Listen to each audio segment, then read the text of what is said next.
Hello friend, welcome to my channel rising Hindustan. आज मैं आप सभी के लिए एक नया टॉपिक लेकर आया हूँ। टॉपिक है प्रायोरिटी शेड्यूलिंग। प्रायोरिटी क्या है, आप सभी को पता ही होगा।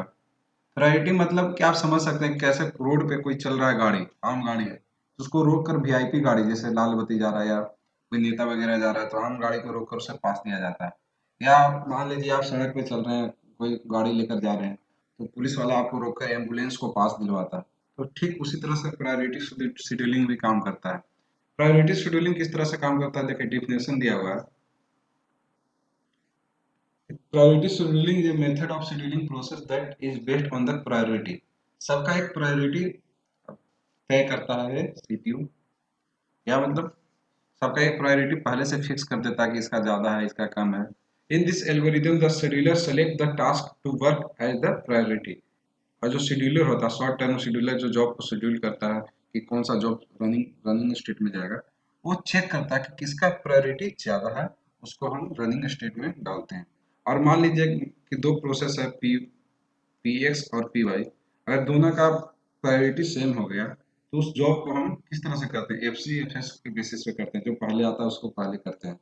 देखिए इसका कैरेक्टरिस्टिक्स क्या है, किस तरह से काम करता है। टाइप्स ऑफ प्रायोरिटी शेड्यूलिंग दो तरह का होता है, वो नॉन प्रीएम्पशन वर्जन होता है, वो प्रीएम्पशन वर्जन होगा। इसको अगले वीडियो में बताएंगे, अभी इस पे ध्यान दीजिए नॉन प्रीमेटिव शेड्यूलिंग। तो नॉन प्रीमेटिव का मतलब ये है कि प्रोसेस रन एक बार अगर रनिंग स्टेट में चला गया तो कब तक रन करेगा, जब तक कि वो फुल्ली कंप्लीट ना हो जाए। लेकिन रनिंग स्टेट में जाने से पहले ये क्या करेगा, कैसे जाएगा रनिंग स्टेट में। तो कैसे जाएगा, देखिए CPU algorithm that schedule process based on the priority. सबका सब सभी प्रोसेस का एक प्रायोरिटी दिया हुआ होगा। और प्रायोरिटी असाइन किससे होगा, प्रायोरिटी नंबर बेसिस पे असाइन होगा। मान लीजिए P1 प्रोसेस है, P2 P3 फिर Pn प्रोसेस है, उसको नंबर प्रायोरिटी करके नंबर दिया जाएगा। मान लीजिए 2 दिया हुआ है, 3 दिया हुआ है, 1 दिया हुआ है, 0 दिया हुआ है। तो इस तरह से इसको नंबर असाइन किया जाएगा और बता दिया जाएगा कि लोअर नंबर है तो हाईएस्ट प्रायोरिटी है, या हायर नंबर है तो लोएस्ट प्रायोरिटी है। अगर लोअर नंबर को हाईएस्ट प्रायोरिटी होगा तो ये जो जीरो होगा वो क्या होगा, इसका प्रायोरिटी हाई होगा। सबसे पहले अगर सारे जॉब अवेलेबल है तो सबसे पहले ये जॉब को सिलेक्ट करके रनिंग स्टेट में डाल दिया जाएगा। नहीं तो मतलब कि कंफ्यूजन नहीं होना चाहिए इसमें। कभी कभी क्या होता है कि इसका नंबर ज़्यादा हो, वो क्वेश्चन में आपको दे दिया जाएगा कि किस कैसे शेड्यूल करना है, किसका प्रायोरिटी ज़्यादा है, वो आपको मेंशन कर दिया जाएगा। कहीं कहीं लोअर नंबर को ले लेते हैं हायर प्रायोरिटी, कहीं कहीं हाईएस्ट नंबर को हायर प्रायोरिटी ले देते हैं। इसमें चिंता करने की कोई बात नहीं है, क्वेश्चन में क्लियरली मेंशन होगा कि किसको हमको हायर प्रायोरिटी लेना है और नंबर से असाइन कर दिया जाता है। और अभी बताया जिसका सेम प्रायोरिटी है उसको कैसे करेंगे, first come first serve basis पे करेंगे। तो देखिए किस तरह से इसके क्वेश्चन देख लेते हैं नॉन प्रीमेटिव प्रायोरिटी शेड्यूलिंग का। ये जॉब दिया हुआ है, P1 से P6 तक दिया हुआ है। Each process has unique priority burst time and arrival time and average waiting and turnaround time using non-preemption priority scheduling। तो क्या करना है, सबका प्रायोरिटी दिया हुआ है और दिया हुआ है फर्स्ट का हाईएस्ट। यहाँ पे मेंशन किया हुआ है लोअर नंबर है हायर प्रायोरिटी। आपको दिया हुआ रहेगा क्वेश्चन में, लिखना भूल गए इसमें। तो आप इस तरह से क्या करना है, बस गैंग चार्ट बनाना है आपको। तो गैंग चार्ट किस तरह से बनाइएगा, देखिए अगर आप गैंग चार्ट बनाइएगा तो कुछ इस तरह से बनाइए।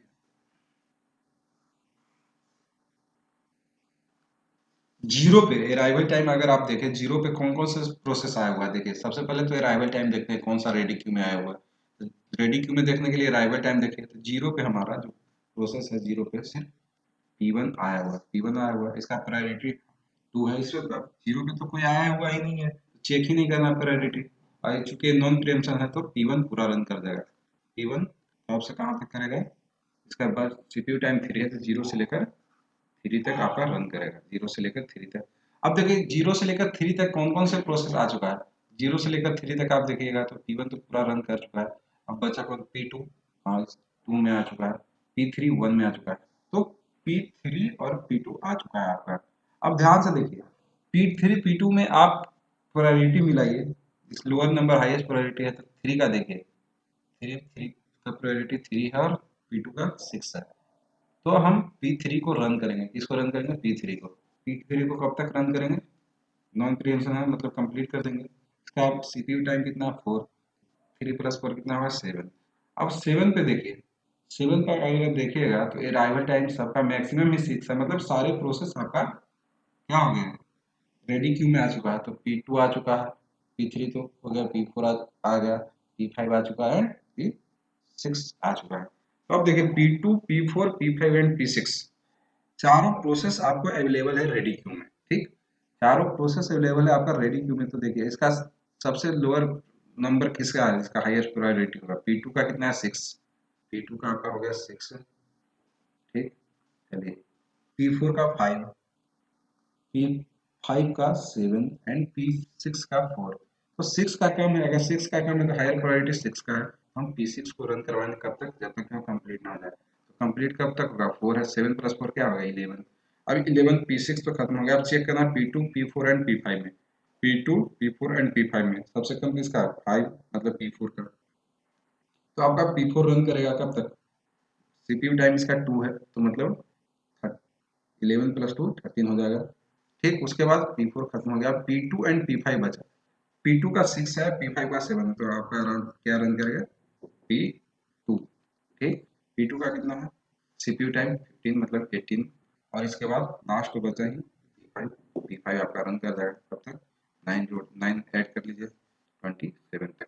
तो इस तरह से आपका कंप्लीशन टाइम निकल चुका। तो अब कंप्लीशन टाइम निकल चुका है तो आप यहाँ पे कंप्लीशन टाइम क्या होगा, एग्जिट टाइम। एग्जिट टाइम आप पीछे से देखिए, P5 का क्या है 27, P5 के सामने 27 लिख देंगे। P2 कितना, 18। उसके बाद P4 13, फिर P6 क्या हो जाएगा आपका 11, P3 7 एंड P1 3। तो कंप्लीशन टाइम निकल गया। तो टर्न अराउंड टाइम आपका क्या होगा, TAT आपको बता चुके हैं, exit time minus arrival time, मतलब completion time minus arrival time. ठीक, तो एक 3 माइनस अराइवल कब किया, 0 पे 3। ठीक, उसी तरह से 18 माइनस 2 16, उसके बाद 7 माइनस 1 6, उसके बाद 13 माइनस 4 9, 27 माइनस 6 21 एंड 11 माइनस 5 6। इसका होगा टर्न अराउंड टाइम। तो टर्न अराउंड टाइम आपका निकल चुका। तो वेटिंग टाइम क्या होता है, TAT माइनस CPU टाइम, मतलब BT, यही हुआ ना वेटिंग टाइम। ठीक, तो 3 माइनस 3 क्या हो गया, वेटिंग टाइम इसका 0। आप देख भी सकते हैं P1 अराइव भी 0 पे किया और रन भी करना शुरू हो गया, तो उसका वेटिंग टाइम 0 हो गया। 16 माइनस 5 11। ठीक, 6 माइनस 4 2, 9 माइनस 2 7, 21 माइनस 9 12, 6 माइनस 4 2। तो आपका वेटिंग टाइम निकल गया, टर्न अराउंड टाइम निकल गया। तो आप बस क्या करना है आपको,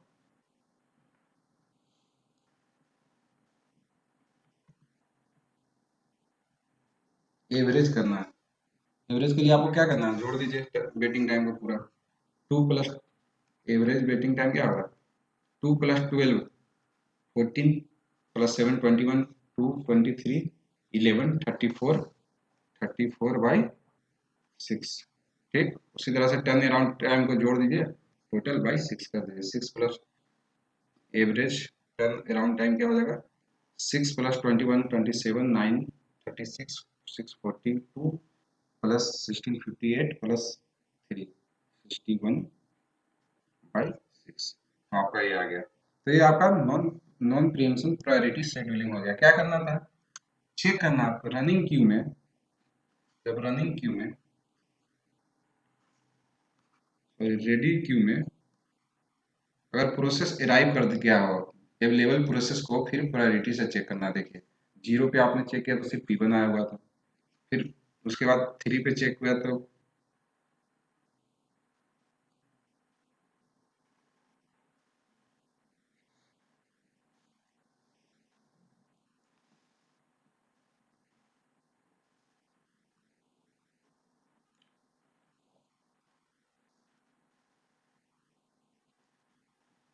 तो एवरेज टर्न अराउंड टाइम आया 61/6 और एवरेज वेटिंग टाइम आया 34/6। तो इस तरह से आप नॉन प्रीएम्पशन प्रायोरिटी शेड्यूलिंग देख लिए। उसमें क्या देखे आपने कि जो अराइवल टाइम, जो रेडी क्यू में एक टाइम पे पहुंच चुका है, तो उसमें हम फिर चेक करेंगे किसका प्रायोरिटी ज़्यादा है, और जिसका प्रायोरिटी ज़्यादा होगा उसको रन करेंगे। प्रायोरिटी किस तरह से चेक करते हैं, नंबर दिया हुआ रहेगा आपको, गिवन नंबर दिया हुआ, उसमें आपको मेंशन किया हुआ रहेगा। यहाँ पे क्या किया हुआ कि लोअर प्रायोरिटी, लोअर नंबर है हाईएस्ट प्रायोरिटी, जिसका नंबर प्रायोरिटी में लो है उसको सबसे पहले चेक करेंगे, और उसको रन करेंगे।